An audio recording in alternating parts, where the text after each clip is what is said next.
en esta plenaria. Recuerdo y recordarán ustedes ahorita que hacía referencia Emilio a que está por cumplir 5 años, que la primera vez que tuvieron un encuentro como plenaria, como grupo parlamentario, en el Palacio Nacional, fue con la Secretaría de Hacienda, con una edición diferente del actual secretario, uno que se veía bastante menos canoso, con un poco más de pelo, pero que ahí estaba en esa primera vuelta, y que empezamos ese diálogo hace 5 años y 4 secretarías. Y hoy me da mucho gusto volverme a encontrar en esta plenaria, en donde me siento contento, en donde me siento entre amigos, entre amigas. Decía el senador, y decía bien, el año empezó muy complicado, y en esos días muy complicados hubo un encuentro de nuevo en el Palacio Nacional, de nuevo con esta bancada, en una sesión nocturna, en una sesión en donde revisábamos cómo se veía el año, revisábamos lo que teníamos que hacer, lo que habíamos ya decidido, y en todo momento sentir no solamente el agrupamiento de la bancada, sino sentir el temple, la confianza, la visión en ese momento del coordinador Gamboa, que nos señalaba y que le daba tranquilidad al secretario de Hacienda de que las cosas saldrían bien, de que el país había pasado por momentos muy difíciles antes y que había mucho más país que la coyuntura que en ese momento estábamos atravesando. Para el equipo hacendario, esa reunión, ese momento, ese espacio de diálogo fue muy importante en condiciones muy complejas. Son 5 años ya de trabajar y de caminar juntos en los que han sido los paquetes económicos de esta administración. Estamos por presentar el último. El ciclo hacendario va un año por adelante del sexenio. De las primeras acciones que hace el presidente de la República cuando empieza su administración es presentar su primer paquete económico. Y eso quiere decir que con un año, 3 meses todavía para terminar la gestión, se presenta el último paquete económico, el que habrá de estar vigente en el último año de la administración del presidente Peña Nieto. Y eso quiere decir que hemos recibido la compañía, el trabajo, la orientación, la construcción de consensos por parte de quien ha hecho un gran trabajo presidiendo la Comisión de Hacienda, por el senador Pepe Yunes, que hoy la Secretaría de nuevo le agradece y le reconoce. No han sido paquetes fáciles. Un paquete económico tiene que generar primero la convicción en el presidente de que ese es el programa económico con el que él quiere trabajar, pero después de hacerlo tiene que merecer la confianza del mercado, la confianza del Congreso, tiene que pasar por la validación de la Corte, y en esa construcción de la confianza en el Senado, el trabajo que ha hecho Pepe Yunes es un trabajo que en la Secretaría valoramos y ponderamos mucho. Si me permite, señor senador, preparamos una pequeña presentación. Entregamos además, la última vez que platicamos, me dejaron de tarea que hiciéramos un pequeño resumen de algunos de esos datos, y quisiera primero reportar que la tarea fue hecha, no tenemos dudas, que el cuaderno está entregado, y que nos va a ayudar un poco como memoria de esto que se ha venido construyendo juntos entre la administración del presidente y el Congreso, entre la administración del presidente y el Senado, que lo ha acompañado desde el principio.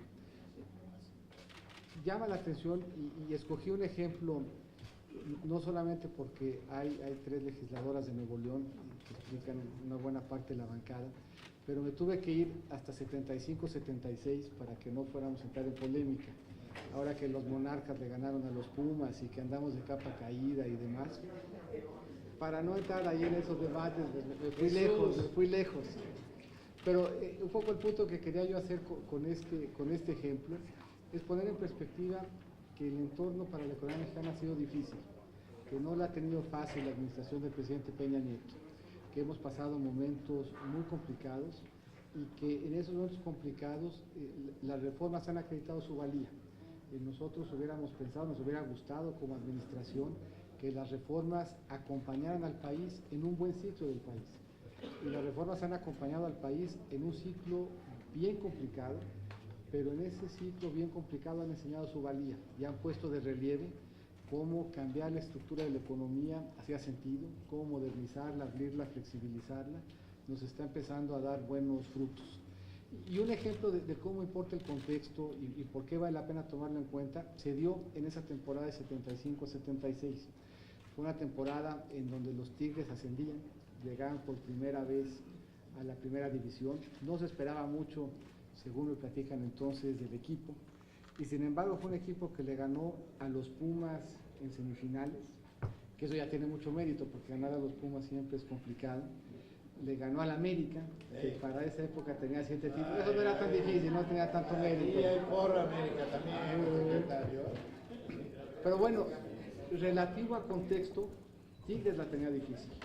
Cuando llega al partido de vuelta, venía de perder el partido de ida 2-0.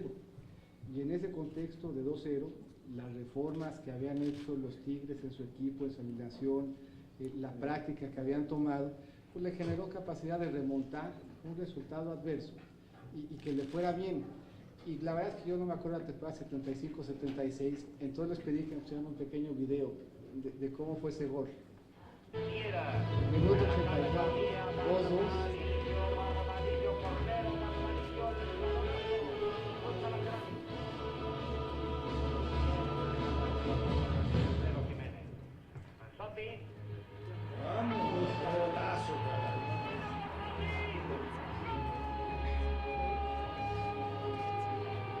Sí, tenía miedo. Sí, ese fue como ante el energético y el educativo. Supongo, ¿no?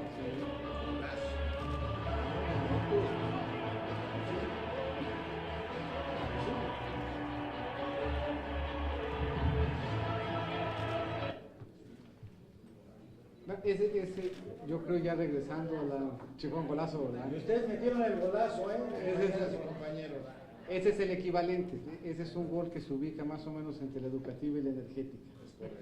No se veía tan difícil como la fiscal, pero la verdad es que tenía mérito. ¿Qué nos ha pasado a nosotros y por qué se parece el entorno de la economía al que enfrentaban los Tigres en esa temporada?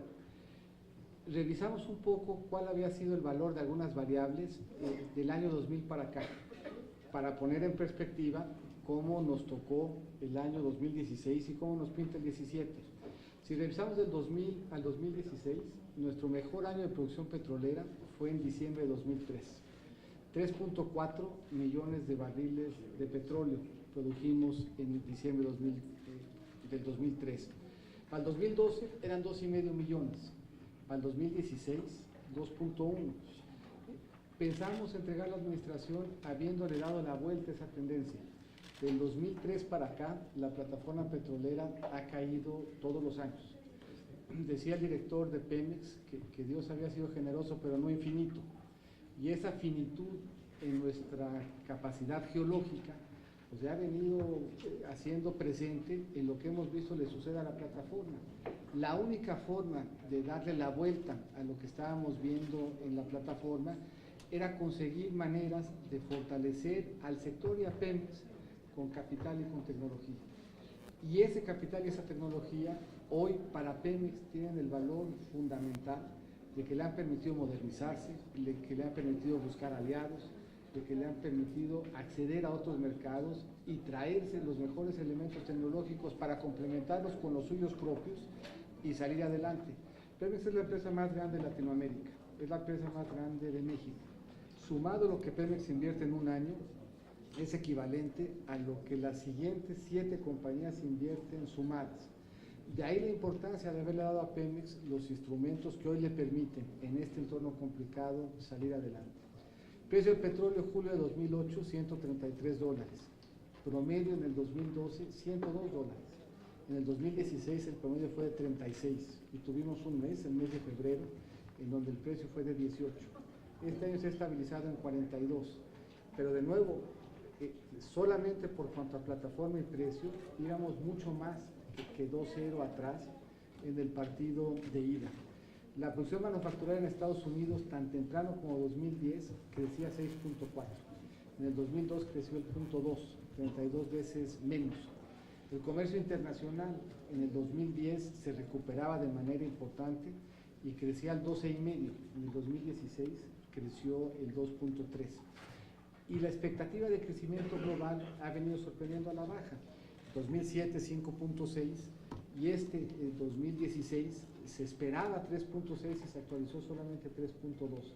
Ese era nuestro contexto en el 2016, este ha sido el contexto de la administración, un contexto adverso y un contexto que no solamente enfrentó a México, otros países del continente enfrentaron un contexto parecido y vemos un poco, sobre todo en el caso de Brasil, que tuvo iguales dificultades que nosotros y podemos en contraste ver una economía que hizo reformas con una economía que no las hizo. Y lo que eso nos acredita es que la economía que hizo reformas está creciendo en el contexto complicado y la economía que no las hizo no está creciendo. Está hoy atravesando una de las recesiones más profundas que ha tenido en la última generación la que sigue. Ahí se ve reflejada en algunas de nuestras variables pues parte de la incertidumbre y de manera muy gráfica el reto que el país ha venido enfrentando. La línea verde es el precio del petróleo. Ahí se ve cómo en el 2014 pues el precio del petróleo arrancaba y de hecho superaba incluso los $100. Y se ve la caída prácticamente de un día para el otro, en donde pues, el precio del petróleo pasa de arriba de 100 a abajo de 50, en un espacio de apenas unas semanas. Y se ve en consecuencia, casi como espejo, lo que esa caída en el precio del petróleo hizo en el tipo de cambio. El tipo de cambio flexible, el tipo de cambio que nos ha funcionado bien, el tipo de cambio además que acompaña la autonomía que tiene el Banco de México, como resultado de ese ajuste en el valor de una de nuestras principales exportaciones y por la pérdida en consecuencia de competitividad y crecimiento, pues se fue ajustando literalmente, como ahí se aprecia, en espejo de lo que le pasó al precio del petróleo. Sumado a todo este contexto, la incertidumbre que ha traído consigo el cambio de administración en los Estados Unidos. Ahí se aprecia cómo, a pesar de una recuperación en el precio del petróleo, que pasa de los $18 por ahí de enero del 16 a los $45 que tenía a finales del 16, principios del 17, eso no se ve acompañada de una apreciación del tipo, porque el tipo estaba reflejando la incertidumbre de la redefinición de nuestra relación con América del Norte. Y este último punto que se ve hacia el final, se acredita que ese riesgo sigue presente, que esa incertidumbre ahí está, y en este último repunte del tipo, lo que se refleja es preocupación geopolítica al amparo de lo que pasó en Corea, una caída del precio del petróleo en los últimos días, pero de nuevo incertidumbre de cómo habremos de redefinir nuestra relación con Norteamérica. Y por lo tanto, es un recordatorio de que hay que seguir vigilantes, de que hay que seguir cuidadosos, de que hay que seguir cuidando nuestro marco de finanzas públicas, nuestro marco macro, porque muchos riesgos siguen presentes, los que tenemos identificados y otros, y la mejor forma de cuidarlos es justamente el ser responsables y el estar vigilantes de que las finanzas públicas vayan por buen camino. En medio de ese contexto complicado y como respuesta a ese contexto complicado, el gobierno tiene solamente 3 instrumentos: la política fiscal, la política monetaria y las reformas estructurales. La política fiscal le dio un estímulo a la economía del 2008 al 2014 y fuimos incurriendo para dar ese estímulo en deuda cada uno de esos años. Era lo correcto. Estábamos enfrentando una caída bien importante en la demanda que nos venía del resto del mundo, estábamos acompañando a la reforma fiscal y a las reformas estructurales, pero lo que habíamos comprometido desde el principio, en el 2013, en los criterios económicos y en cada ley de ingresos que aprobó esta legislatura, es que íbamos a entregar la administración con un déficit de 2,5% y con una trayectoria de deuda PIB que fuera decreciente.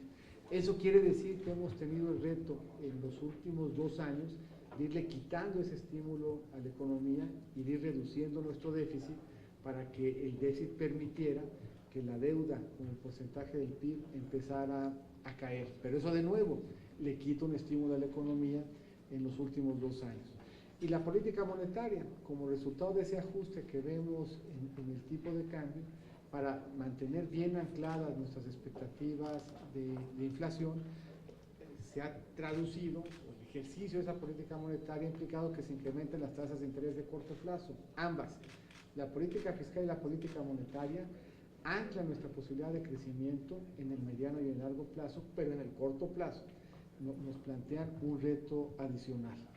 Si el contexto es difícil y la política monetaria y la política fiscal en el cuidado de las variables implican quitarle impulso a la economía, lo que explica el desempeño de la economía en los últimos años son las reformas estructurales, la exige.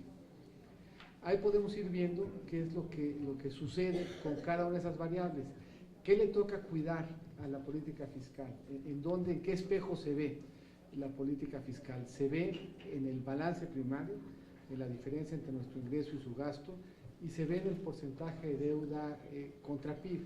En el 2013 se pensaba que la trayectoria de deuda de México, o la trayectoria primero de balance primario, seguiría la ruta que ahí se ve en rojo, que la de los países emergentes del G20 seguiría la ruta que ahí se ve en verde, y que los países de América Latina seguirían la ruta que ahí se ve en gris. Esto es, poco a poco se esperaba que los países generaran y mantuvieran un balance primario, esto es, que dejaran de pedir prestado para pagar intereses. Y ahí podemos ver cómo esa trayectoria ha cambiado para cada uno de los tres, para México, para los países de G20 y para América Latina. Y ahí se ve cómo se va deteriorando la perspectiva de los países del G20 y de los países de América Latina, que han venido posponiendo su recuperación de espacio fiscal en el tiempo, y se ve en cambio cómo México preserva la trayectoria que se había comprometido y regresa a tener un balance primario antes que América Latina y antes que los países emergentes del G20. El espejo de ese balance primario se ve también en el porcentaje de deuda PIB. En el 2013 se esperaba que América Latina poco a poco empezara a reducir su deuda como porcentaje a PIB, que México igualmente tuviera un espacio de crecimiento y luego de estabilidad en su deuda, y que los países emergentes del G20 siguieran una trayectoria decreciente de la deuda. Y también podemos ir viendo cómo ha evolucionado esa medida. Y se ve cómo todos los países G20, México, América Latina, empiezan como resultado de un contexto complicado a incrementar su deuda como porcentaje del PIB. Pero hoy se ve cómo dentro de esos tres bloques es México el que hoy puede acreditar una trayectoria de deuda PIB que está empezando a caer.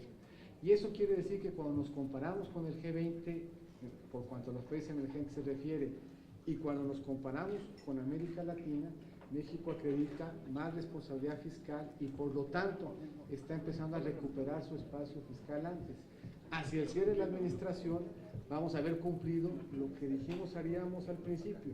Dijimos vamos a acompañar a las reformas con un estímulo fiscal, pero vamos a ser responsables y vamos a entregar la administración con un balance primario positivo y con una trayectoria de deuda a PIB que sea no solamente sostenible, sino decreciente. Y en ese ánimo habremos de perseverar, y las variables que hemos visto de este año acreditan que vamos en el rumbo correcto, la que sigue. Ahí se ve lo que en materia de inflación también hemos platicado y comprometido, y ayuda, y el senador Gamboa nos ayudaba en ese recuento cuando nos juntamos a principio de año. Se ve la batalla que tuvo el país por muchos años para generar espacios de estabilidad que se reflejaran a su vez en procesos de formación de precios que fueran también estables. Se ve cómo logramos alcanzar esta estabilidad hacia el año 2000. Y ahí se ve el promedio de inflación de cada una de las administraciones del 2000 para acá, sustancialmente mejor a la que vimos en el pasado reciente, pero esta es la primera en donde la inflación en su conjunto esté por abajo de 4% por primera vez.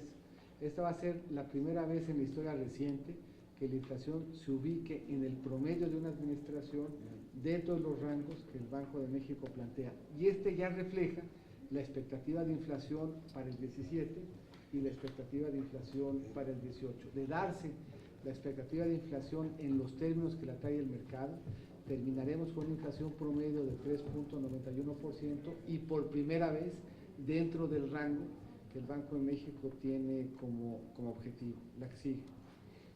Lo platicábamos y lo ilustra el decálogo. Si no está ahí lo fiscal y lo monetario, y si no está ahí el contexto, ¿qué es lo que explica este dinamismo que hoy estamos viendo que le da a la economía nuestra más fortaleza? La reforma laboral, que fue la primera reforma que aprobó esta legislatura, esa reforma laboral con la flexibilidad que implicó, la facilidad ahora para incorporar a sectores que tradicionalmente estaban fuera del mercado laboral, se ha traducido en 2.8 millones de empleos formales y 550,000 de enero a julio. El proceso de formación o el proceso de creación de empleos pues más vigoroso que hayamos visto en un periodo de 5 años. La reforma educativa, que ustedes conocen bien, sí tiene un elemento de futuro, claramente, la evaluación y lo que ello implica, nos da un mucho mejor horizonte hacia adelante, pero tiene también un horizonte de presente. Hoy, 3 de cada 10 estudiantes de escuelas públicas están becados, 8 de cada 10 estudiantes en institutos de educación superior de la Secretaría de Educación Pública son los primeros en la historia de sus familias en haber accedido a ese grado. Y el 80% de ellos encuentran un empleo antes de que pasen 6 meses después de haberlo terminado.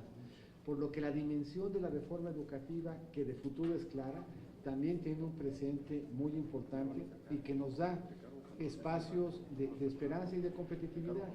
Somos no solamente un país joven, sino un país que ha invertido mucho en la formación de su capital humano y que está ocupado de darle oportunidades a quienes está formando, sobre todo en estos institutos de educación superior a cargo de la SEP.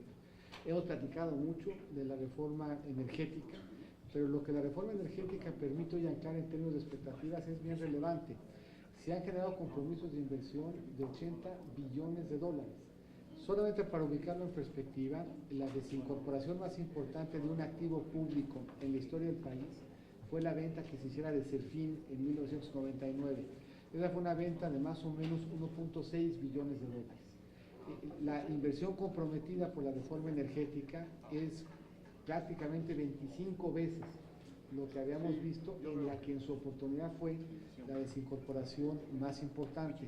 Compromisos de inversión de esta naturaleza no habíamos tenido capacidad de generarlos en ningún sector ni en la economía en su conjunto. Hoy la reforma energética permite la certeza de flujos hasta por este orden de magnitud a materializarse ya algunos de ellos antes de que termine el sexenio, pero muchos de ellos comprometidos ya en los años por venir.